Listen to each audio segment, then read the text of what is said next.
As palavras do Santo Evangelho perdoem os nossos pecados. Amém.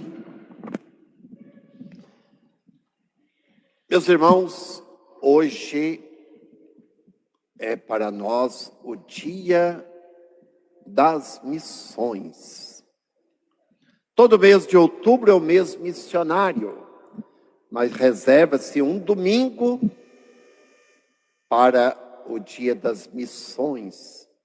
Para a gente rezar pelas missões e lembrar que a Igreja de Jesus Cristo é uma igreja essencialmente missionária. E que nós cristãos, se somos verdadeiros discípulos de Cristo, nós também devemos ser missionários. O que é ser missionário? É levar Jesus lá para a nossa casa, para o nosso trabalho. Levar a mensagem de Jesus.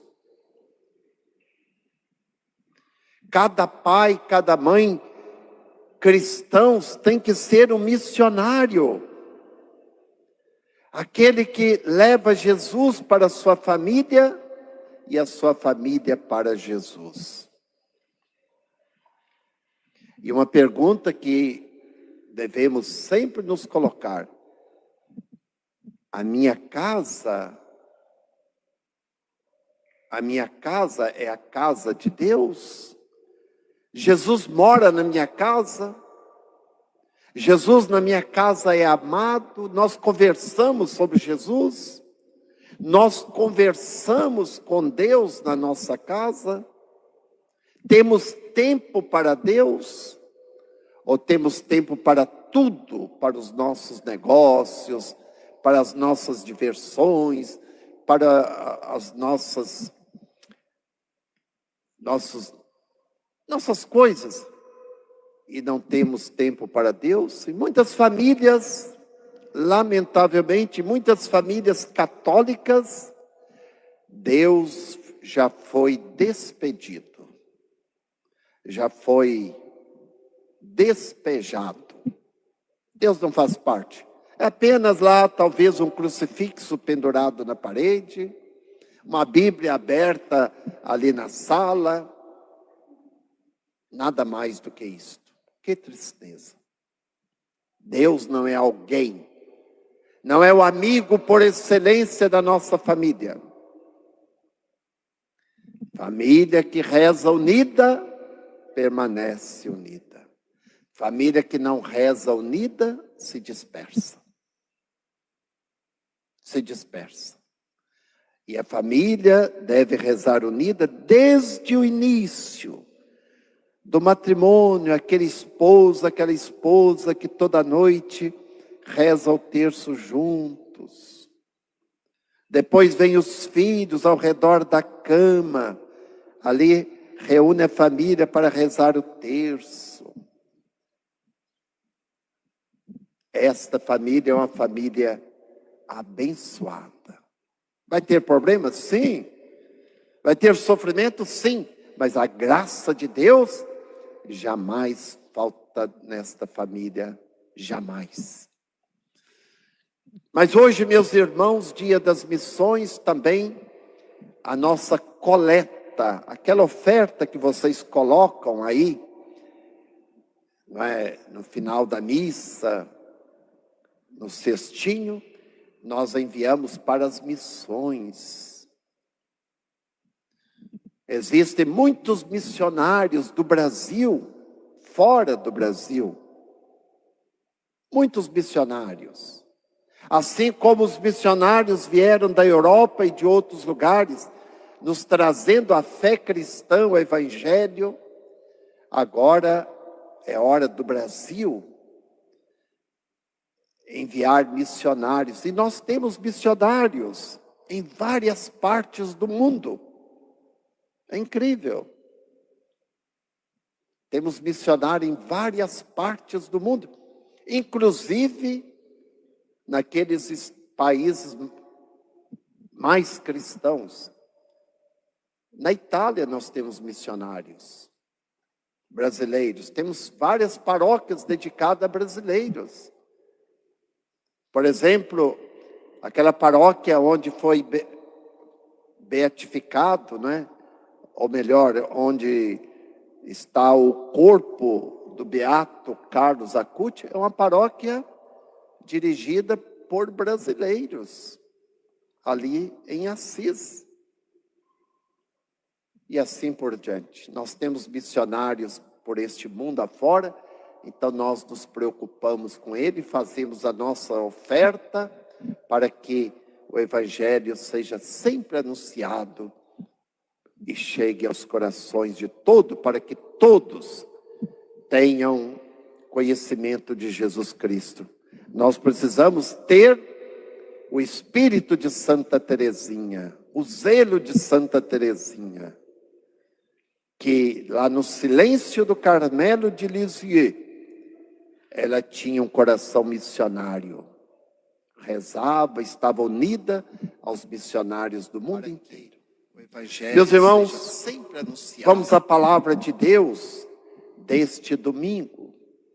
Deixamos agora as parábolas do reino do Evangelho de Mateus e passamos para um fato concreto acontecido com Jesus. Mas antes, a primeira leitura da missa de hoje. Vamos situar o texto. Primeira coisa. Quando este texto nasceu,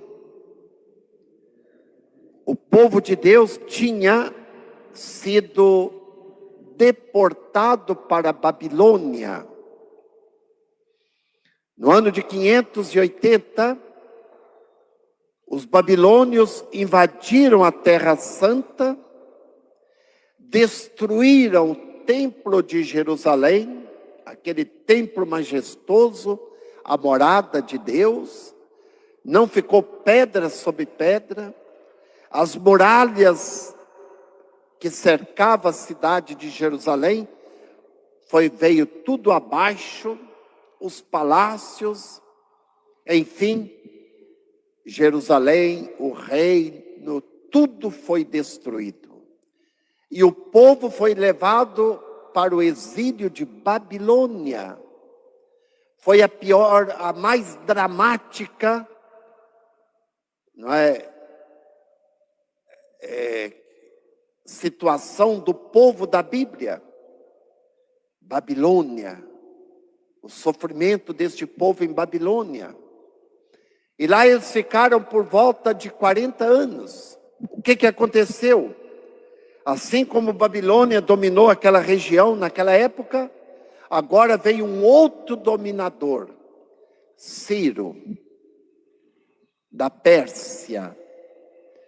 E Ciro conquista toda aquela região, inclusive Babilônia, a Terra Santa, e no ano de 538, este rei, o que ele permite? Não é uma estratégia política inteligente, ele permite que os judeus voltem para a sua terra, reconstrua o templo, reconstrua a cidade. Em outras palavras, reconstrua a sua fé. E o texto vai dizer exatamente isto. Deus vai dizer, Ciro é ungido. O profeta vai dizer, Ciro é um ungido do Senhor. É um instrumento nas mãos de Deus. Mas como? Ciro era um pagão? Era um pagão que não pertencia ao povo de Deus. Mas, naquele momento, aquele rei pagão foi um instrumento nas mãos de Deus. Foi um instrumento nas mãos de Deus, fazendo com que o povo voltasse e assim continuasse a fé, a religião, que tinha sido interrompida e agora pode ser reconstruída, e a salvação pudesse continuar. Por isso, o texto vai dizer para nós: Ciro, meu ungido, tudo que ele fez foi guiado pelo Senhor.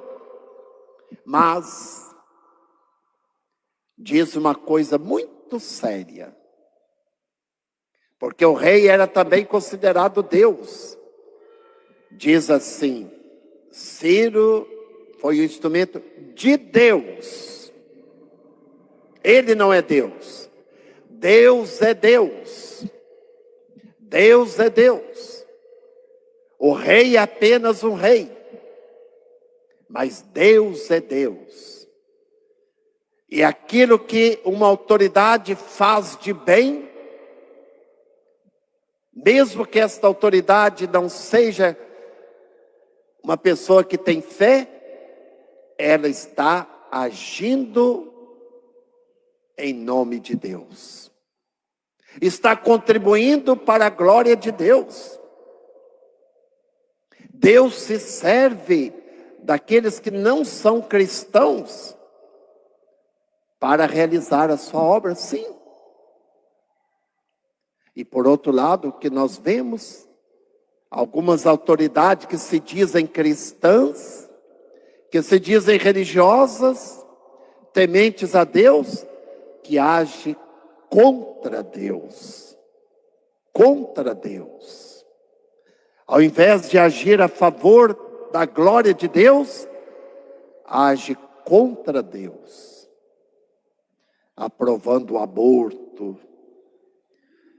praticando as injustiças. Quantas autoridades envolvidas em corrupção aqui no nosso país, não é? Quantos? Esta semana mesmo encontrou um senador, né? Cheio de dinheiro nas peças íntimas, não é? Dinheiro do povo. Dinheiro do povo. Né? E aí vai toda esta coisa. Se perguntar àquele senador, é capaz que ele de dizer que é cristão. Estão agindo em nome do diabo, em nome do inimigo de Deus, os corruptos. Meus irmãos, vamos dar um salto agora de 500 anos. 500 anos. Vamos para Jesus. Jesus está pregando o Evangelho. E Jesus pregando o Evangelho, ele tinha os seus opositores, que não aceitavam o Evangelho do reino de Deus, que Jesus veio nos trazer. E os maiores opositores de Jesus não eram as autoridades políticas, eram também, mas os maiores opositores de Jesus eram as autoridades religiosas. Eram os sumos sacerdotes, as maiores autoridades religiosas daquele tempo, eram os doutores da lei, aqueles que interpretavam a lei e aplicavam a lei. Eram aquelas seitas dos fariseus piedosos, dos saduceus, outras seitas. Estes eram os maiores opositores de Jesus. Estavam presos à sua religião e não foram capazes de perceber que Jesus era o Messias, o Filho de Deus. Porque o que Jesus veio trazer é a verdadeira religião, a verdadeira maneira de estar com Deus, de viver a fé. E eles estavam presos o seu modo de ver Deus e não souberam perceber o tempo da graça de Deus e foram os maiores opositores de Jesus. Muito bem. Naquele tempo, preste atenção, a Terra Santa, como toda aquela região, a Europa, estava sob o domínio dos romanos. Já tinha caído o Império Babilônio, o Império Persa, porque todos os reinos deste mundo caem. Todas as ditaduras, tudo cai, não é? Daqui a pouco vai cair a ditadura da China, não é? A ditadura de Cuba, não é? Daqui a pouco vão cair, não é? O capitalismo selvagem, tudo vai cair. Porque tudo passa, como diz Santa Teresa d'Ávila, tudo passa, só Deus permanece. Só Deus não muda. Muito bem, então Roma dominava. E o imperador de Roma, chamado Augusto César, César Augusto, né? Grande imperador que dominava aquela região, este cobrava do povo impostos. Todo mundo tinha que pagar impostos. Todo mundo. E que estava dispensado do imposto apenas os velhos e as crianças. Mas todo mundo deveria pagar para manter o exército, a força do império. E tinha uma fiscalização drástica para cobrar os impostos, né? Os cobradores de impostos. Por exemplo, Zaqueu era cobrador de impostos, Mateus era um dos cobradores de impostos. Muito bem. Mas o imperador romano, ele era também Deus. Não era apenas o imperador, o governador, mas ele era Deus. Então, em cada lugar tinha uma imagem do imperador romano e as pessoas, os súditos, tinham que queimar incenso diante daquela imagem do imperador, reconhecendo que ele é Deus. Os judeus nunca aceitaram isto. Para eles, Deus é Deus, como está na primeira leitura. Não existe outro Deus. Deus é Deus, Javé. Ele é o nosso Deus. A Ele nós adoramos. Isto todo judeu tinha muito claro isto. Nunca aceitaram, não é, isto, a idolatria.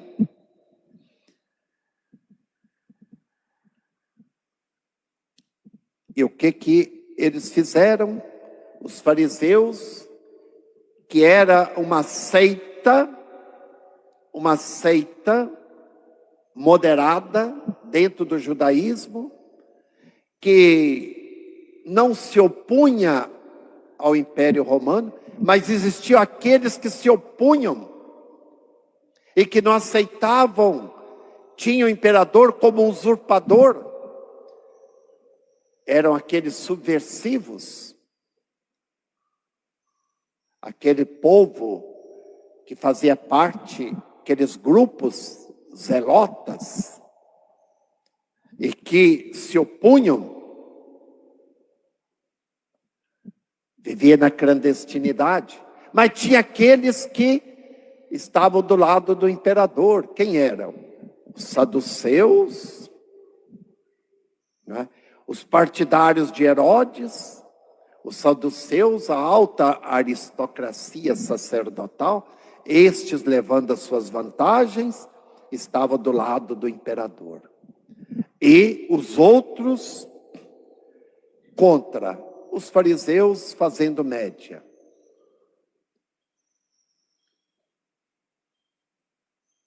E agora eles armam uma cilada para Jesus. Qual que foi a cilada?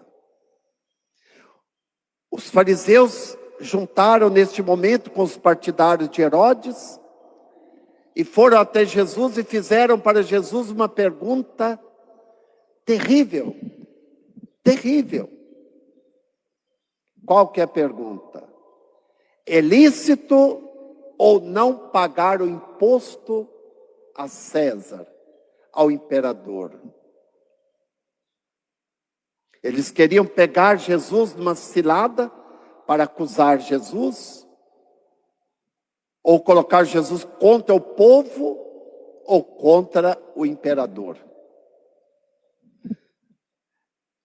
Quando eles perguntam para Jesus se era lícito ou não, Jesus disse: hipócritas, vocês estão me armando, me colocando uma arapuca para mim, mas eu não vou cair nela.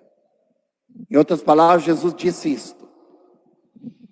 Se Jesus dissesse, é lícito sim, nós temos que pagar o imposto a César, Jesus estava reconhecendo que César era um Deus, então podia ser adorado. Jesus estava de acordo com aquele que explorava o povo, que massacrava o povo. Então Jesus ia ficar mal visto pelo povo se ele dissesse que era lícito pagar o imposto, porque os judeus não aceitavam esse absurdo. E Jesus dizia, não, tem que pagar. Então Jesus se colocava contra o povo. Mas se Jesus dissesse não deve pagar, Jesus poderia ser acusado como um subversivo. Alguém que manda e não obedecer às leis do Estado. E nós devemos obedecer às leis. Estamos obedecendo aqui, olha que absurdo. Não é? Nós estamos aqui dentro da nossa igreja, que cabe 600 pessoas, não tem 100 pessoas. Não é? Por quê? Porque tem uma lei. Nós estamos obedecendo. Nós obedecemos às leis, nós cristãos, obedecemos às leis do Estado. Os nossos jovens prestam serviço militar. Os cristãos têm que cumprir as suas obrigações. Aquilo que é justo, eles têm que fazer. Nós pagamos os impostos. Nós pagamos impostos porque nós pensamos no bem comum. Nós estamos sujeitos às leis do Estado. Claro. Jesus pega uma moeda, diz para eles, trazei minha moeda do imposto. Eles trouxeram um denário. Um denário. E no denário vinha impressa a figura, a cara do imperador, impressa naquela moeda. E a inscrição da moeda era esta, né? César Augusto, pontífice máximo, quer dizer, sumo pontífice, é tudo o título dele, Divios, Deus. Isso que estava escrito. E Jesus pergunta para ele, de quem é esta figura e que inscrição é esta que está nesta moeda? Claro que Jesus sabia. Eles disseram, é de César Augusto. E Jesus disse para eles, dai a César o que é de César e a Deus o que é de Deus. Olha, Jesus disse, nós devemos cumprir as leis do Estado. Sim. Mas nós temos que dar a Deus o que é de Deus. Eles pediam que as pessoas adorassem a César. Jesus disse, não. A César nós damos aquilo que é dele. Ele tem direito dos impostos, tem direito nessas leis. Mas aquilo que é de Deus, a nossa adoração,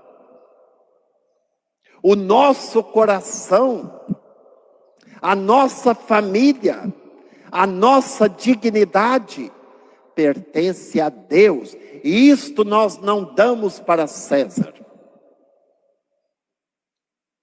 A Deus, a César o que é de César. Porque César passa, mas a Deus o que é de Deus. Quer dizer, a imagem de César é o dinheiro, são as leis. Mas nós não somos a imagem de César. Nós somos feitos à imagem e semelhança de Deus. De Deus. Olha o que Jesus coloca para nós. Nós somos feitos à imagem e semelhança de Deus. Portanto, a Deus nós damos o nosso louvor, a nossa adoração. A Ele toda a honra, toda a glória e todo o louvor. Nós não vamos nunca inverter os papéis. O verdadeiro cristão. Mas, meus irmãos, se a gente traz para os nossos dias de hoje, nós invertemos sim os papéis. Muitas vezes nós damos para César o que é de Deus. Nós estamos, por exemplo, neste tempo de pandemia. Quantas pessoas que ao invés de buscar a Deus, de colocar a Deus no seu devido lugar, aí tem medo, não é? Tem medo. Não pode, eu não vou à missa, porque eu não posso me contaminar, é perigoso ir à missa, não é? É perigoso. Então eu não vou deixar meus velhos ir, eu não vou deixar meus filhos irem à missa, porque é perigoso contaminar.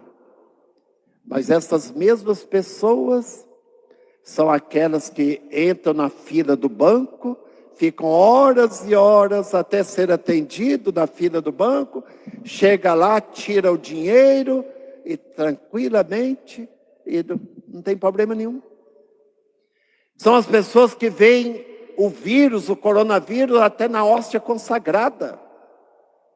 Outro dia veio uma mulher para comungar, trouxe o álcool em gel, muito bom, tem que fazer isso mesmo, mas ela busuntou a mão de tal maneira que eu não pude colocar a hóstia na mão dela. Estava toda untada, se eu colocasse a hóstia ia pregar na mão dela, eu tive que colocar na boca. Será que essa mulher, quando vai lá no banco buscar o seu dinheiro, ela faz o mesmo? Enxergam o vírus na hóstia consagrada, mas não enxerga no dinheiro. O dinheiro é limpo demais, não é? É uma coisa maravilhosa, limpa. Não tem perigo nenhum, mas na hóstia consagrada tem. Na igreja tem vírus para todos os lugares, mas lá não tem, no botequim não tem vírus, lá não sei onde vai para as suas diversões, não tem vírus. Lá no supermercado, pega uma mercadoria, pega outra, que todo mundo já pegou e leva para casa. Lá não tem vírus. Mas na igreja tem. Não é assim? Dar a César o que é de Deus. O que é de Deus. Isso é muito sério. Nós estamos neste tempo de eleições. E tem gente, ainda hoje, que compra voto e vende votos. Uma pessoa que vende o seu voto, quer dizer, o Deus dinheiro. O dinheiro é mais importante do que a sua dignidade, do que a sua dignidade de pessoa humana. Então está dando para César, aliás, vendendo para César aquilo que é mais precioso, a sua dignidade humana, o seu caráter, a sua honestidade. Uma pessoa que vende voto é um lixo, que troca o seu voto até por promessas, que vai me garantir isto, vai me dar aquilo outro, ou me dar tanto de dinheiro. É um lixo. Isto é dar para César aquilo que não pertence a César, a minha dignidade de pessoa humana.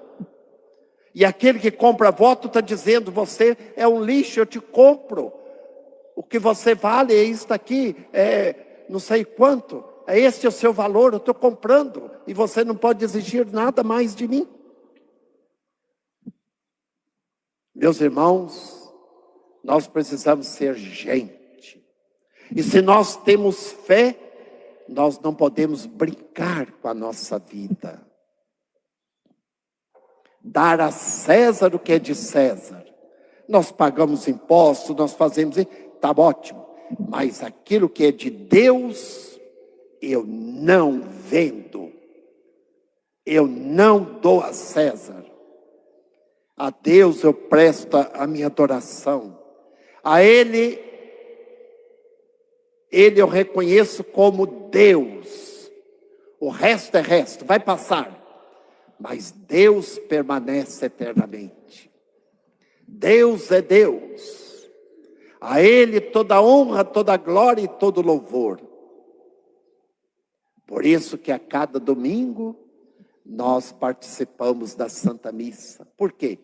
Porque nós queremos dar a Deus aquilo que é de Deus. Nós queremos dar a Deus aquilo que lhe é devido, porque somos seus filhos. Fomos feitos à sua imagem e semelhança. Por isso que nós buscamos a Deus de coração sincero. Meus irmãos, peçamos a Deus que nos ajude. Que derrame sobre nós o seu Espírito Santo, para que nós sejamos cristãos de fato.